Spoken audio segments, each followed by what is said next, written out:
Sepanjang tahun 2025, publik digemparkan sederet kasus kriminal. Mulai dari misteri kematian diplomat muda, penculikan anak yang berujung duka. Hingga jelang pergantian tahun, kasus kematian diplomat muda Kementerian Luar Negeri Arya Daru Pangayunan masih misteri.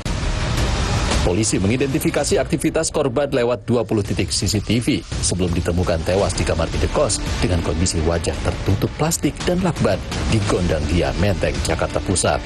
Kronologi bermula pada Senin 7 Juli, pukul 7:03 pagi, Arya berangkat kerja dan tiba di gedung Kemlu pukul 7:20 menit. Usai bekerja, sekitar pukul 17:52 waktu Indonesia Barat, Arya pergi ke Mall Grand Indonesia bersama seorang perempuan berinisial V dan pria berinisial D. Malam harinya, pukul 21:18 menit waktu Indonesia Barat, Arya mengantre taksi untuk kembali ke gedung Kemlu. Setibanya di lokasi, pukul 21:43, Arya terlihat naik menuju lantai 12 atau rooftop dengan membawa tas gendong dan tas belanja. Selasa 8 Juli 2025, Arya ditemukan meninggal oleh penjaga kos sekitar pukul 7:39 waktu Indonesia Barat. Hingga November, fakta baru terungkap. Polisi mengantongi 4 sidik jari asing di lokasi kejadian. Polisi menyebut Arya juga sempat menginap bersama teman perempuan berinisial V sebelum ditemukan tewas. Yang ditekankan, kami akan berkoordinasi dengan keluarga inti. Apakah keluarga inti sudah siap menerima apa yang temuan dari penyidik? Ini kan harus disampaikan. Ada informasi-informasi yang harus kita jaga. Sebelumnya, istri almarhum Arya Daru, Meta Ayu Puspitantri, sempat meminta penyelidikan berlanjut dan transparan. Saya hanya bisa berharap dan memohon untuk kasus ini dapat selesai dengan baik, jujur, dan transparan.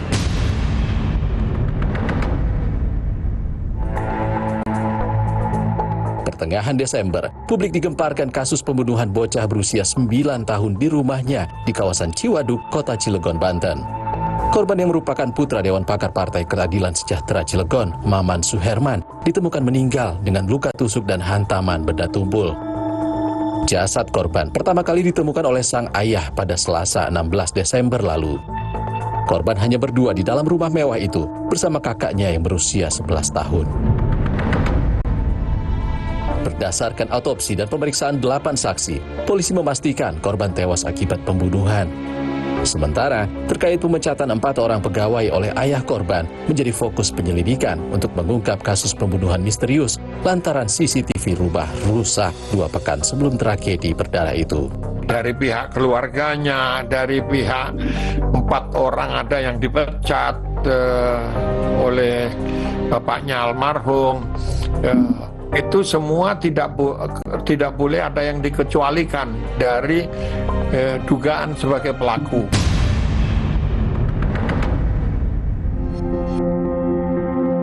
Kasus kriminal yang turut memantik perhatian publik, dugaan penculikan Alvaro, bocah berusia 6 tahun, harus berakhir duka. Dilaporkan hilang sejak 7 Maret lalu, Alvaro ditemukan telah berpulang ke pangkuan Sang Pencipta. Jasad Alvaro ditemukan di kawasan Tenjo, Kabupaten Bogor, Jawa Barat, dalam kondisi telah menjadi kerangka 23 November lalu.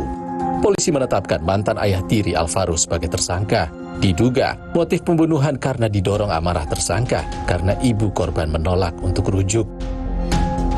Namun, hanya beberapa jam setelah ditetapkan sebagai tersangka, ayah tiri Alvaro ditemukan tewas di dalam ruang konseling Polres Metro Jakarta Selatan.